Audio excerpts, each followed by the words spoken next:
भावना काय करतेस तू? सिद्धिराज, तुमच्या शर्टला इस्त्री केली आता. म्हणजे मी काय केलं, बाहेर चुलीवर वाळू गरम केली आणि ती या तांब्यात भरली. म्हणजे मग तुमच्या शर्टला नीट इस्त्री करता आली. उद्या तुमचा कामाचा पहिला दिवस आहे ना, मग चुरगालेला शर्ट कसं घालून जाणार? शपथ यार भावना, भावना तू खरंच कमाल आहेस. आणि म्हणजे इस्त्री झाली पण का ती? हो.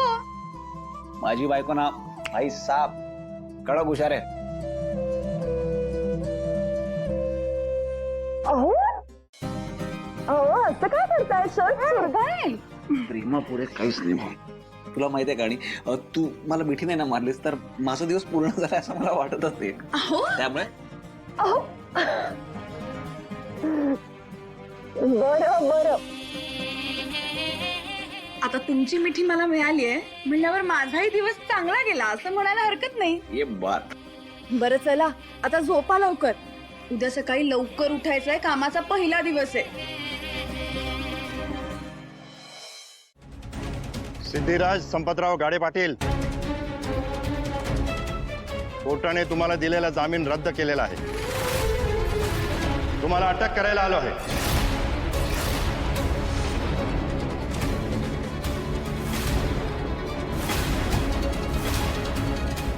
अहो काय बोलताय तुम्ही? हे कोर्टाने एकदा दिलेला जामीन असं मागे घेता येतो का? येतो मॅडम. गुन्हेगारावरची गॅरंटी उडाली असेल तर जामीन काढून घेता येतो. तसाच यांचा काढून घेतलेला आहे.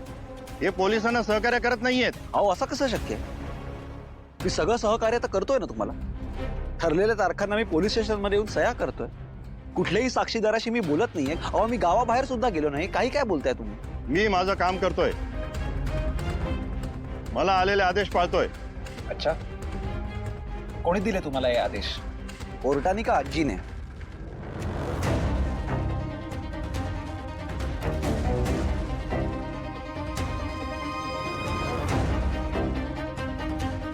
हो ना, मला जावं लागेल. नाही सिद्धिराज, अहो मला हे चाललंय ते मान्य नाहीये. असं कसं करू शकतात हे? आणि आता आपण हे सगळं घर उभं केलंय आणि भावना, भावना ग मी कायमचा चाललो नाहीये. शांत हो जरा. हो हे जर आजी आणि पप्पांनी घडवून आणलंय ना तर आपण काहीही केलं तरी आपलं म्हणणं ऐकणार नाहीये. त्यामुळे यांच्या बरोबर जाण्यातच शहाणपण आहे. तुमच्या या गप्पा पोलीस चौकीमध्ये येऊन केल्या तर बरं होईल. आम्हाला वेळ नाहीये. अहो वेळ नाहीये काय? मी बायको आहे त्यांची. तुम्ही असं अचानक येऊन त्यांना नाही घेऊन जाऊ शकत. मी नाही सोडणार तुम्हाला. भावना, भावना शांत हो. मला कळतंय अगं तुला खूप मोठा धक्का बसलाय. पण आजी आणि पप्पांच्या पोटात दुखतंय ना की आपण हे सगळं खूप चांगलं आयुष्य जगतोय आणि त्याचाच परिणाम आहे ते. अहो पण हवालदार,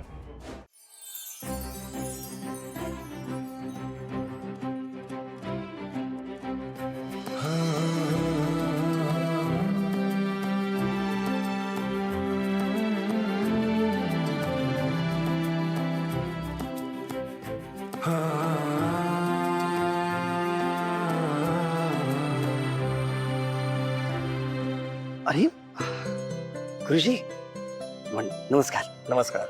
थँक्यू सो मच, तुम्ही माझ्या विनंतीला मान देऊन आला. विश्वारे मी कलेचा भक्त आहे. कलेच्या सेवेसाठी कधीही कुठेही जाऊ शकतो. हा, फक्त बोलवणाऱ्यांची मनं स्वच्छ हवी. हा पण कलेचा झालेला अपमान मला आवडत नाही. खरं आहे पंडितजी, आज अप्पांच्या वाढदिवसानिमित्त हा घाट घातलाय. त्यामुळे निश्चिंत राहा, तुम्हाला अगदी मनापासून बोलवले आम्ही. अरे वा, मग तर झालं. एक मिनिट, घरच्यांची ओळख करून देतो. आई, सई, या ना. ये ग. काय रे? हे पंडित जयकुमार, अत्यंत निपुण आहेत त्यांच्याकडे. नमस्कार. नमस्कार. खरं तर आज आमच्या आप्पांच्या वाढदिवसाला वेळात वेळ काढून तुम्ही आलात त्यासाठी खरंच आभार. मी विश्वाची आई आणि ही माझी होणारी सून सई. पंडितजी, अजून एका मेंबरची ओळख करून द्यायची. एकच मिनिट, आलो. हा, ऐक ना, ये. धनुराजी. आणि पंडितजी, ही तनु, तनुजा. तनुजा नाव आहे माझं. नमस्कार. तनुजा, नमस्कार. ही छान गाते हा, आज सुद्धा गाणार आहे. अच्छा, अरे वा. पण जामीन रद्द केला म्हणून? हो. काळजी करू नका वहिनी, मला खात्री आहे सिद्धूदादा असं काय करू शकत नाहीत. एकदा ना तो खरा गुन्हेगार भेटला पाहिजे. तो सापडला ना मग आपले सिद्धूदादा नक्की सुटतील.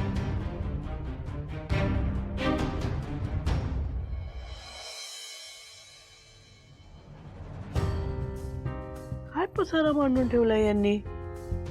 कुठून आणलाय सगळं? कोणाचं दायरा आहे यांची तर दिसत नाही मला ही.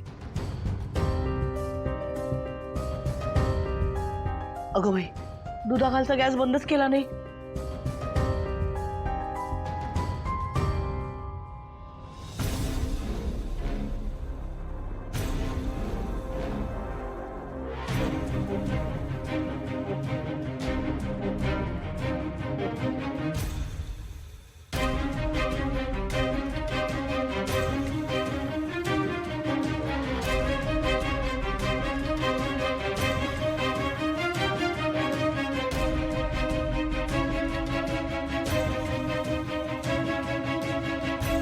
शोधूया, पण आत्ता नाही. आता सगळ्यात आधी सिद्धिराजला जामिनावर बाहेर काढणं खूप महत्वाचं आहे आणि त्यासाठी मला पैसे गोळा करायला लागतील. एकदा का सिद्धिराज बाहेर आले ना की मग आपण खऱ्या गुन्हेगाराला शोधू शकतो.